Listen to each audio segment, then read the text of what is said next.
Hey everybody, it's Greg Sharp back here at Inside Armwrestling Studios. We are here to talk about all the news in strength, arm wrestling, fitness competitions. Today we are talking about strength. And you know, it's interesting. There's really there's perception and how people perceive strength in terms of athletics, and I think it's kind of worth talking about when it comes to arm wrestling versus maybe traditional powerlifting sports or athletics. Many times you see a lot of arm wrestlers on the internet showing off with some really amazing numbers in terms of strength. A lot of weight, a lot of reps. And then you see this myriad of comments, I call it from the screenagers, or as my daughter calls them, screenagers, people who have nothing better to do but watch their screen and really comment negatively in this case. And I want to kind of clarify a little bit about strength and how to interpret strength in this episode. And we're going to look at really three different athletes in the world of arm wrestling and really try to quantify and qualify what their strength goals are and how that really relates to arm wrestling. Now, a lot of people look at arm wrestlers when they do their exercise, and the first thing they do is they critique them.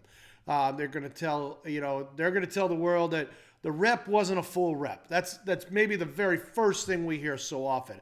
Whether we're doing pull-ups or we're doing curls and we're using heavy weight, I get it a lot. I've gotten it a lot, especially when I've done pull-ups in the past.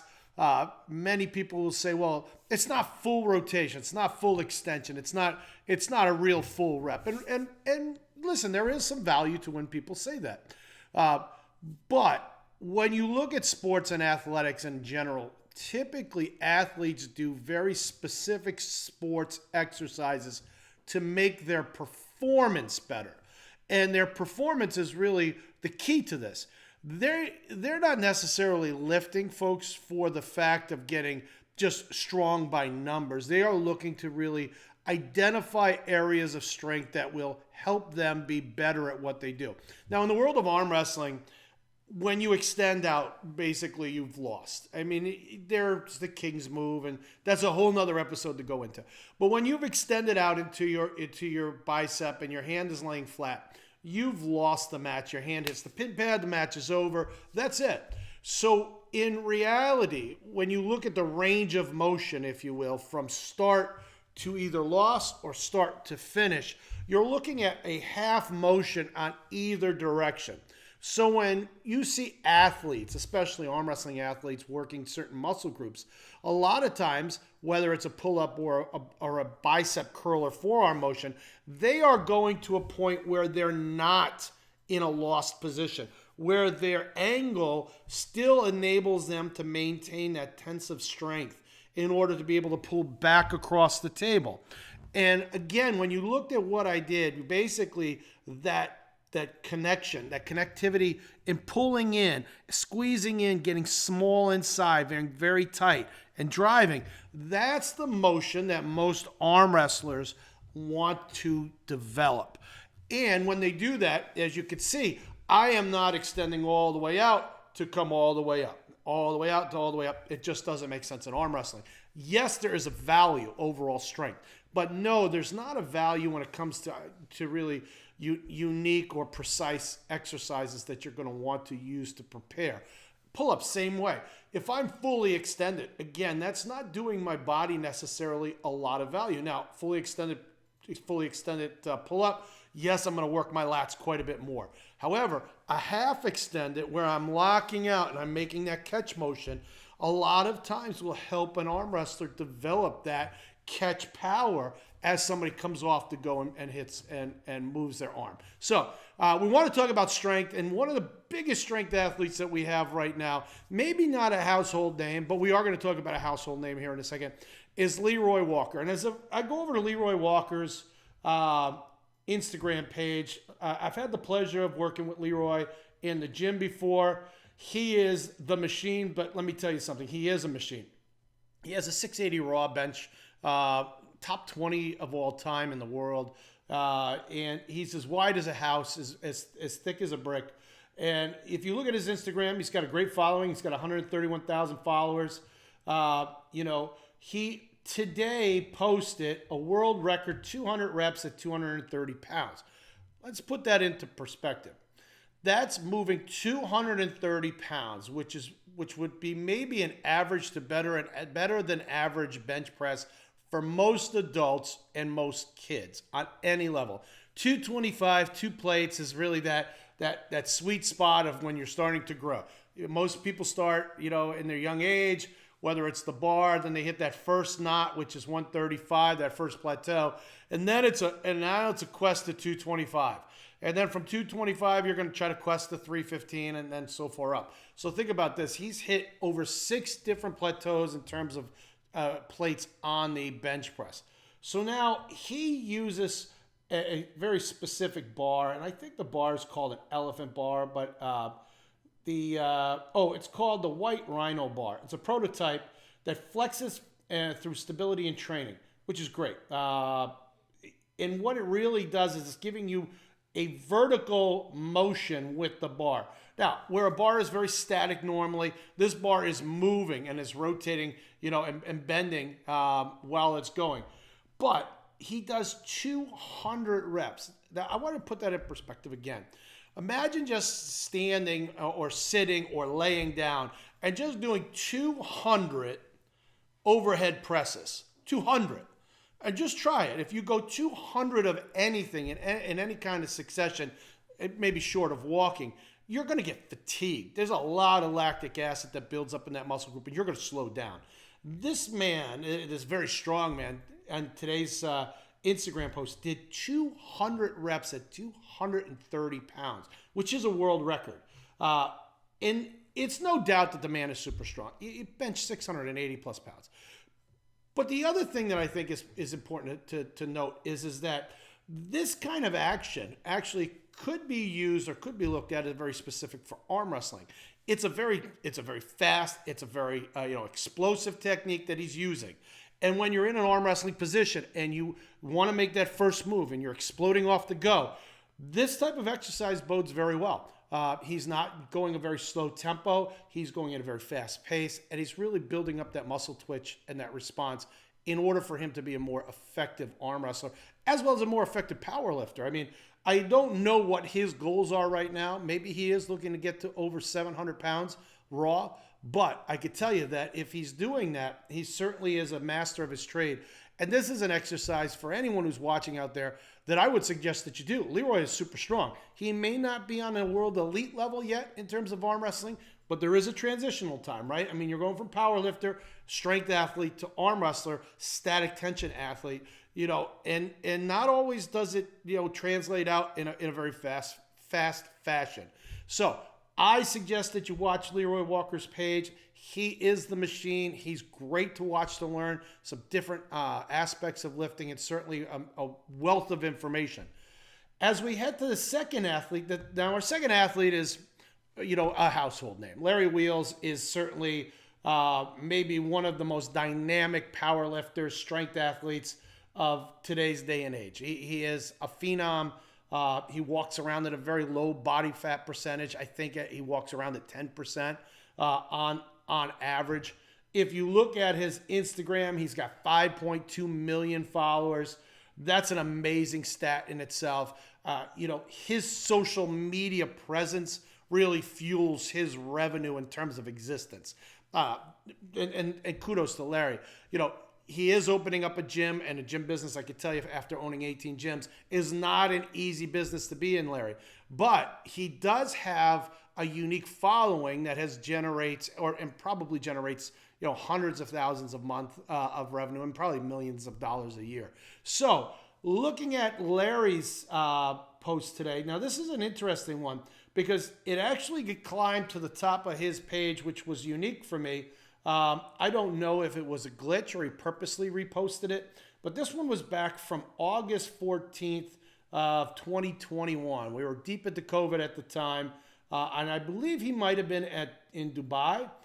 But in this one, he actually is squatting 900 pounds, 410 kilograms, 900 pounds. He is doing it what I'll call pretty raw. I mean, he's got a weight belt on. He's got some knee wraps on. He's barefooted. It must be more comfortable for him in a barefoot scenario for a weight like this. And this bar is just about ready to break. As a matter of fact, I've seen bars break at 785 in the gym. So this has got to be a well-rated bar that he's on.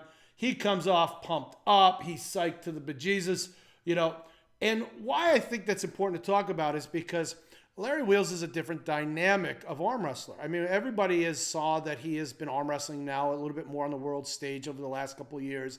He's been doing King of the Tables out there with Core Sports. But I think Larry brings a different or unique perspective to the sport of arm wrestling, where most arm wrestlers aren't training their legs.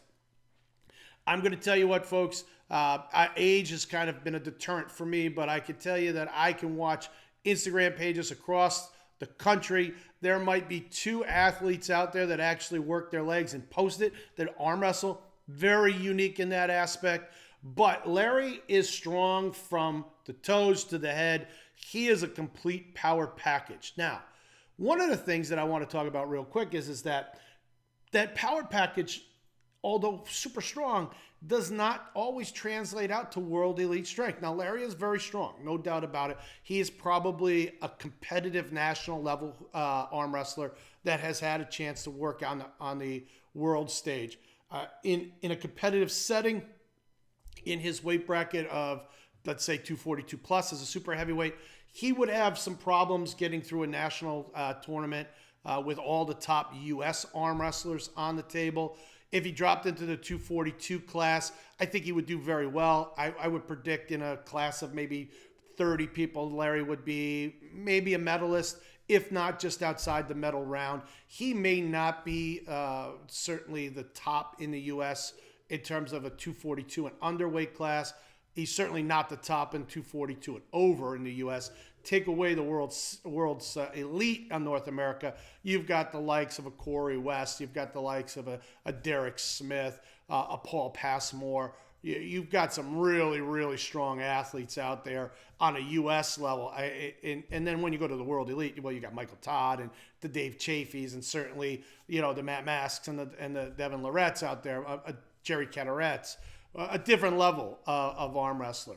So, but Larry's strength is translatable. Now, Larry does a lot of full motion strength because he still competes in bodybuilding. He certainly went to the Arnold's Classic or the Olympia Classic last year. He did very well. He is kind of a unique phenomenon. He can generate interest through multiple levels of athletic performance, whether it is arm wrestling, whether it is strength training, whether it is competitive bodybuilding. He really has an all-around package that appeals to everyone. So in difference to Leroy doing very specific weight training for a very specific goal. Larry's video here is more of a classic powerlifting where he may not get as many critiques because, listen, even if he did a half a squat at 900 pounds, that's probably 600 pounds more than somebody can even half a squat. So Larry Wheels, different type of athlete. And then we're going to look at what I'm going to call an athlete that is completely immersed in the sport of arm wrestling. And we're going to take a look at Leavon Selli, certainly the #1 arm wrestler in the world, coming up on East versus West on April 12th to see if he remains that. Devin Lorette, who's going to compete in that against him, says he's the #1. Leavon coming off of an injury. Certainly he is boding to get the notoriety of winning once again against Devin. But he posts about 2 weeks ago, very classic lift. And I want to go over the classic lift versus an arm wrestling lift. He is on the bench press. He shows 260 kilograms. That's roughly, folks, I did the math, 572 pounds. A great lift. 572 raw. Does it with pretty much ease. No shirt in terms of bench shirt. No belt. No reps on the wrists. Does it as a raw bench press would be. Only a single spotter. As I'm watching the reps here, folks, he gets ready, pulls the bar off, gets set, comes down at a very slow pace and drives it back up. No problem. Honestly, he probably can do 600 pounds. I don't think that 28 pounds or we'll call it 20 more kilos is going to throw him. Well, not 20. I guess about 12 or 14 kilos is going to throw him either way. But if you look at his body type, you very rarely see Leavon working legs. Everything he's doing is massive bulk strength. He is doing heavy or heavier bench, as you can see in this. When he does his pronation exercises, yes, you do see him warming up with lighter weights, but he immediately goes up to big stacks of weights. 100 kilogram plus of weights that he's moving off the ground and rotating with his wrist. When you see him doing curls, he does a lot of power cheat curls, does some strict bar curls, but does a lot of power cheat curls. You could see him in videos on here where he does actually some pull-ups, which is mighty impressive. One of the videos that he posted on March 24th shows him doing some pronation. Actually shows him doing quite a bit of pronation with some different weights. Hard to see what that weight stack is. One of them very, very impressive. But then they show him actually this huge body. I mean, the man's got to be 400 pounds doing pull-ups. That's a feet and a half, folks. Think about that. I mean, most people can't do a pull-up or 2 or 5. But the man is 400 pounds or thereabouts, and he's able to pull himself up multiple times with no problem, especially with a grip that's very instinctive of or indicative of arm wrestling. They show him doing some curls. They show him working out. So when you look at his page, indifferent to maybe Larry Wheels or Leroy Walker, Leavon is really doing some very specific sport to arm wrestling exercises. And if you look at that, his page is really a page that you may want to really clue yourself into, key in on, because at the end of the day, he is going to be more of a traditional, and we'll call him an Eastern European traditional athlete that's going to really give you some real good ways to strengthen your arm wrestling skills. Now, the one thing you have to remember is just because you get stronger doesn't mean you're a better arm wrestler. I'm a strong man, but sometimes genetics plays a big role in it. Connective tissue plays a big role in it. Repetition plays a big role in it. Hand strength plays a big role in it. Your acumen on the table, your intellect on the table plays a big role on it. As we look at Leavon, he's definitely gaining in popularity too, which is great. It's big for the sport. As we see some of these numbers of 300, 400,000 followers, that's always a great number that we see. I would assume that a lot of his sponsors are European sponsors, or our followers are European followers, indifferent to just North American followers. But his appeal is growing. And when you're a man that big, it's very hard not to be seen. So, having said all that, we kind of keyed in on 3 different types of athletes today. We talked about very specific arm wrestling exercises. We talked about strength in general. We talked about those screensavers or trolls out there, screenagers, I should say, or trolls out there that are just trying to get comments. But the best thing that you could do, folks, and it certainly is to document your progress. Whether you're documenting on TikTok, documenting on Instagram, documenting it in a journal, keep a note of it. Keep yourself honest. Keep yourself, seeing your progression. That will help keep you motivated. If people give you hate, don't worry about it. If they're not watching you, then you're not important. So whether they talk good about you or bad about you, what's the difference? They're talking about you. But in the end, make sure you're being consistent on your strength goals. Make sure you're being consistent on your health goals. If you're doing some supplementation that is taking you a little bit further than maybe your natural genetic body could take you, make sure you're getting your blood levels checked. And always, when you're doing that, folks, make sure you're consulting a doctor. You don't want to do it, on your own. At the end of the day, most of the guys in arm wrestling aren't doctors. So unless that 40 or 50 or 60 hour a week job that you've been pumping for the last couple of decades is a front for your medical business on the side, go see a doctor, get your blood work done, stay healthy, stay safe. And folks, this has been another episode of Inside Arm Wrestling. It's been Greg Sharp telling you to stay safe, train hard, pull smart on the table, and we will see you next time on Inside Arm Wrestling. Folks, if you like these stories and you want to see more, please hit the like button and subscribe to our page. Also hit the notification bell underneath the video so that way you're notified every time a new video comes out. And if you're on social media, specifically Instagram, go to the World Series of Arm Wrestling Instagram page. Please follow it. We'll try to follow you back, but it'll keep you up to date with all of the news and events in the world of arm wrestling.